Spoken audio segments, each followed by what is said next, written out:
Precision math academy में आपका स्वागत है। आज हम लोग बहुपद का गुणनखंड निकालना सीखेंगे। तो सबसे पहले देखते हैं कि गुणनखंड या फैक्टर्स होता क्या है। तो कोई भी संख्या जिन जिन संख्याओं से पूर्णतः विभाजित हो जाती है वे सभी संख्याएं दी गई संख्या का गुणनखंड कहलाती है।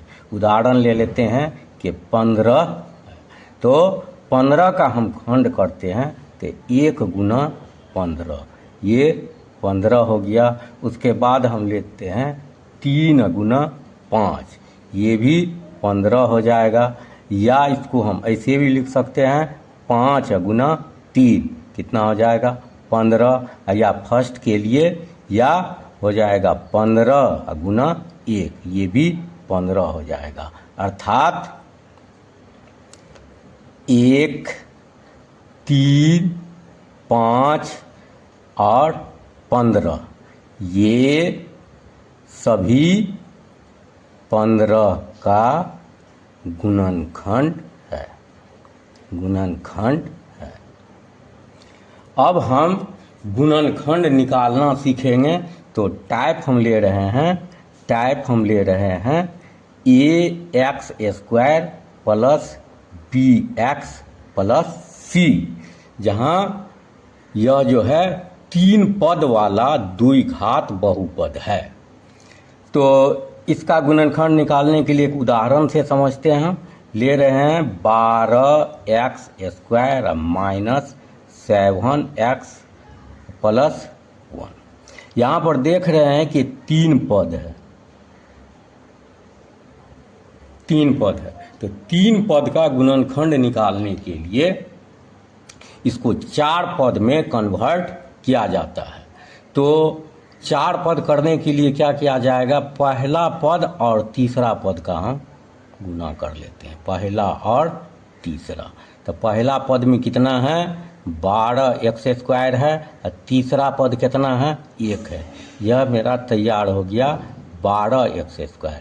इस 12 का हम खंड कर लेंगे, कितना हो जाएगा 4 गुना 3। इसी 4 और 3 से हम -7x पूरा करेंगे। तो देख लो कैसे होता है, 12x² minus 4x minus 3x plus 1 हो गया। अब इस दोनों को जोड़ो, समान चिन्ह है, -4x है -3x है, तो समान चिन्ह में जोड़ा जाता है। तो ये कितना हो गया -7x।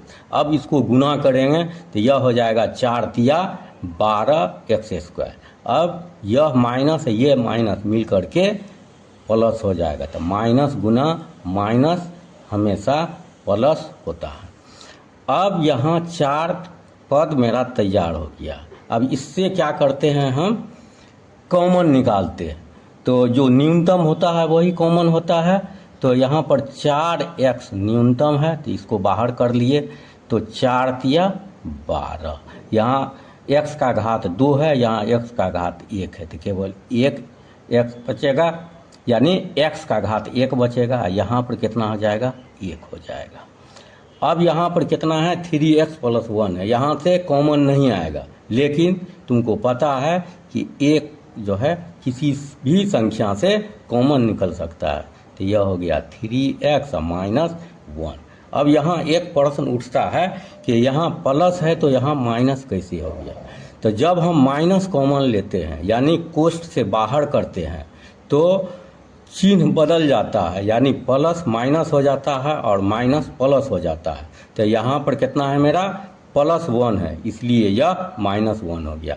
अब 3x माइनस 1 यहाँ भी है और 3x माइनस 1 यहाँ भी है, इसको हम कॉमन निकाल लेते हैं। तो 3x माइनस 1 कॉमन ले लिए, तो यहाँ कितना बचा, यहाँ 4x बचा और यहाँ कितना बचा 1 बचा, यानी 3x माइनस 1 और 4x माइनस 1, यही गुणनखंड हो गया। एक और उदाहरण ले लेते हैं हम, जैसे उदाहरण ले लेते हैं 2x² प्लस 7x प्लस 3, यहाँ भी 3 पद है। क्या करेंगे गुणनखंड निकालने के लिए 4 पद में इसको कन्वर्ट करेंगे। तो 4 पद के लिए पहला और तीसरा को गुना करेंगे, पहला और तीसरा को हम गुना करेंगे। तो कितना हो गया मेरा 2x स्क्वायर और प्लस 3, कितना हो गया 3 दूनी 6x स्क्वायर। अब ये 6 का खंड कर लेंगे तो 6 1 हो जाएगा। अब यहाँ पर हम लिखते हैं 2x square plus 6x plus x plus 3। अब 6 1 7, यहाँ पर x के साथ 1 नहीं लिखा गया है, क्योंकि 1 लिखा नहीं जाता है। तो 6 1 7 x हो गया। जब दोनों को गुना करेंगे तो 6 का 6 और x मिलकर के x स्क्वायर हो जाएगा। तो यानी 6x स्क्वायर मेरा पूरा हो गया। अब मेरा ये 4 पद तैयार हो गया। अब दो पद एक साथ में रखेंगे और जो कॉमन निकालने वाला है उसको निकाल लेंगे। तो यहाँ पर कितना है 2x स्क्वायर 6x है, तो 2 निकल जाएगा और x निकल जाएगा। तो यहाँ कितना बचेगा x बचेगा और यहाँ से x निकल गया तो 2 तिया 6। अब यहाँ x प्लस 3 है, कॉमन नहीं आएगा, लेकिन तुमको पता है कि 1 तो किसी भी संख्या या पद से कॉमन आ जाता है। तो जो है ये x प्लस 3 हो गया। अब फिर x प्लस 3 यहाँ भी है और x प्लस 3 यहाँ भी है, तो x प्लस 3 फिर कॉमन ले लिए। तो यहाँ कितना बचा मेरा 2x प्लस यहाँ कितना बचा x प्लस 3 निकालने के बाद 2x प्लस 1। तो इस तरह से 2x square plus 7x plus 3 का मेरा गुणनखंड हुआ, x प्लस 3 2x प्लस 1। धन्यवाद।